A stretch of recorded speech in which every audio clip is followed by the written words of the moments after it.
Well, it's time to start the show. Lost or win, you'll always know it's the two Irish brothers with Sean and Ben. Hey!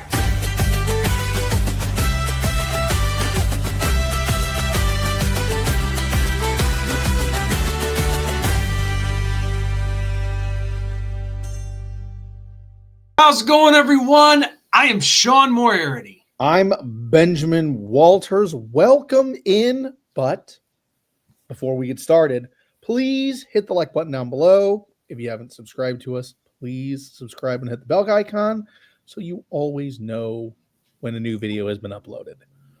Well, Sean, it's here. It is here. And I think you know what I'm about to say. Your due date? Ba-dum-ching. I'm here all week, folks. Senior day is here. Season's gone by so fast, man. It doesn't seem real. But I want to say this, too. I've been loving that new intro. The new intro is nice. It is nice. Since Connor made it for us. I like it a lot. Like it a lot. But, yes, you were absolutely right. It is senior week. Last home game of the 2025-26 regular season. Maybe, pending a miracle, we could get a first round home game. I don't know. Yeah. Not likely, being honest, but Yep.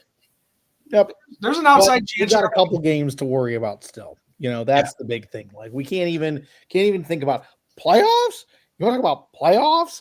So, well, the cool part is, I think I said this in a short, I will be there on Saturday to witness Notre Dame Syracuse in person.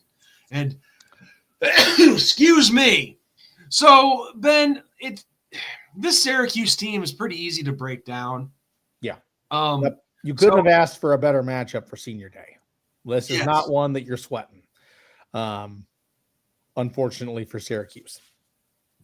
Yes. No shots intended. No shots intended. I was actually sad that we don't get to see Angeli.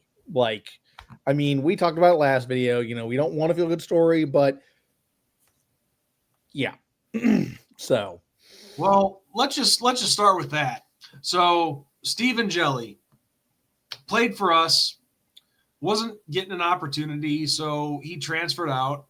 Syracuse became his choice. And I don't blame him for wanting an opportunity that he probably wasn't going to get here. Yeah. Because it quickly became a loaded quarterback room. And, you know, he did what he had to do, and I get it. That's the part of the transfer portal that I do understand. Yes. You know, it's not like he was just trying to run away from problems. Right. But so he had the orange rolling through the first quarter of the season, the first 3-4 games. He had him rolling. Then unfortunately he gets hurt. And as much as I'm not trying to bash Syracuse, but it's been pretty much downhill ever since. Yes. They've been struggling to get things going. They let's just take a look at the scores. Yeah. Their last win was 34-21 over Clemson. Yep. But ever since then, Duke lost 38-3, 31-18 against SMU, 30-13 against Pitt, 41-16 Georgia Tech, who leads the ACC right now. Yep. 27-10 against North Carolina, Miami 38-10, and it's been bad for the Orange. Yes. And let's take a look at Steve Angeli's stats from when he was in action. And he was doing pretty well. Had over 1,300 yards passing, 62% completion percentage, 10 touchdowns to 2 interceptions. And he was sacked 11 times. Yeah. But those were some pretty good numbers in the games that he did play. Yeah, not bad at all. Not bad at all. And their current quarterback, which Ricky Collins is, I'm sure who they're going with. Yeah. You know, he's got the yardage, but the other side of things, not so hot. Yeah. 6 touchdowns, 10 picks, been sacked 15 times. So that basically just about tells the whole story. Yeah. Nothing against the kid. It just the numbers don't lie. No, numbers do not lie. I mean, and the other big thing is just, I mean, look at points per game on average is 22 points for Syracuse, giving up 31. There you go. So yeah, it's been downhill for the Orange. And at least we don't have to sweat it though. That's my big thing. But you can't take them lightly either. Like that's the other side of this coin is that you can't take Syracuse lightly because let's remember, okay, even in bad years, Syracuse has been a giant killer. They've done it every season for the last, I'd say, 10 seasons. Syracuse has one win that should never have happened. And we can't be that one win. No. Especially on senior day. And especially since we're trying to make the playoffs. If we lose Syracuse, goodbye. Yeah, if that happens, it doesn't matter if we lose by 1 point. It is over. And if that happens, Holiday Bowl, here we come, or whatever the ACC tie-ins are. Not that the Holiday or Gator or bad bowls are not, but your goal is the playoffs. Yeah. And I don't want to be talking about the next best thing. That's not what we're about here. Right. So let's talk about some of the playmakers for Syracuse. And I'm not going to lie to anybody. I haven't watched any Syracuse Orange football. Just Neither a highlight here and there. But you got running backs, Yasin Willis, or is that Wills? No, it's Willis. I'm nearsighted, guys. I apologize. But 558 yards, good for 4.3 yards a carry and 4 touchdowns. Behind him, you have Will Nixon, 326 yards, 4.2 yards a carry, and 3 touchdowns. Yeah. And in the receiving game, you got Jonte Cook. Yep. 41 catches, 518 yards, 2 touchdowns. Daryl Gill. Yep, 477 yards and 5 touchdowns. Then you also have we're going on a streak here with these interesting and / cool names. Yep. Justice Ross Simmons. He's contributed with 312 yards and 5 touchdowns. So this Syracuse team does have some playmakers. They do. But the biggest thing is keeping their quarterback upright. And our defense, I think, will just absolutely feast on this quarterback for Syracuse. So, well, between all 4 quarterbacks, they've been sacked 31 times with sack yardage totaling 228 yards. That's just another chapter that there's really not one sole thing that tells the whole story. There's several disasters that tell the whole story. And I'm not trying to mock the Orange. I'm really not. No. But I think any Syracuse fan will tell you that this is not what they'd hoped for, and they'd probably tell you the same thing. It's just been a wreck. Yeah. And we've experienced that before with losing key players and the season going to hell from that point on. Yep, we have. You're not lying. But I will say this, when it comes to us in Syracuse, I mean, we've gotten payback several times, but they ruined our senior day back in 2008. Yep. I'm telling you, like, we cannot take the Orange lightly. We cannot. Like, and people can go, well, look at their stats and look at what they're about. Blah, blah, blah.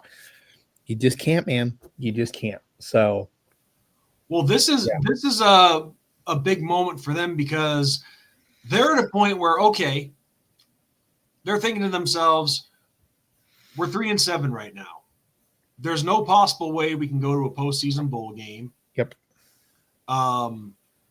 Let's hold our heads high, and let's try to ruin it for the Irish. Yep. Let's play spoiler. So that's the next best thing when there's no postseason for you. Yep. And so that makes a team just a little bit more scary. Yep. Sure does. I agree. 110%. So So yeah, we're coming off the nice win against Pittsburgh. And this is the one game that I'm not going to take it lightly, but I am obviously feeling very good about it. Oh yeah. If we play our game, we win the game. Handily. Like if we play the way we've been playing, no problem in the world. Not worried about it. Same with Stanford. Just say it now, But you got to be on. And you can't make mistakes. You can't turn the ball over. Like fundamental football. And let Jeremiah Love run wild. It's his last game in South Bend. Let him run wild. I just, it's one of those things that keeps you awake at night. One of those dreams, like, could he come back for his last year of eligibility? And I'll say this. I will say this. I wish he would. I know it's not. If he's smart, he doesn't. I'm just going to say it like that. If he is smart, he does not. Because all it takes is one play. One. And it's over. It is all over for you. So I do not have any ill will if he leaves this season. Of course not. I do not. Of course not. Like, I get it. You got to pursue that. You get one opportunity. Very few people get that opportunity. You have to take that chance. You have to. I'm sorry, you do. So, yeah. But I feel like CJ Carr can go wild too. I mean, if he plays his game and he stays within himself and doesn't try to do too much, because I think that's been Carr's biggest problem, is that he is trying to do too much. And that's why he's throwing these interceptions and stuff. Like, you got to trust in your teammates. You have to trust that things are going to happen even when there's chaos and even when the play breaks down. So, nope, I'm not worried about this game. Not worried one bit. Mm-mm. Yeah, I mean, even last week against Pitt, I mean, despite the mistakes that CJ did make, he still had a pretty decent game. Yeah. And if he keeps finding Malachi Fields like he did last week, oh boy. Yeah. Oh yeah. So yeah, I mean, overall, I feel very good about this game. These last two games coming into the last quarter of the season, we got past the biggest hurdle, and that was Pittsburgh. Yep. So now I'm not saying we just relax, but obviously these last two games against Syracuse and Stanford were heavily favored. I think in this one, not that I'm not a gambling man, but aren't we favored by like 5 touchdowns or something like that? I'd have to look exactly at what the spread is, but it's pretty lopsided. Yes. Yeah, that's from what I remember. Yes. So yeah, I mean, just got to do our thing. CJ has to just keep getting better, doing his thing, and I think I have a good feeling I'm going to be witnessing a pretty big game on Saturday. Yeah, I think so too. So with that said, I think it's your go for score. Yeah. Okay. I say Notre Dame 45, Syracuse 3. I'm going to take a shot in the dark with mine, but I like your score prediction though. I think Notre Dame breaks the 50 mark. I'm going to say Notre Dame 50, Syracuse 14. I like it. Now, of course, there could be all sorts of things that ruin these score predictions, or it goes not the way we planned. Like maybe there's wind. I don't know. But Syracuse has not been very good. We're on the rise.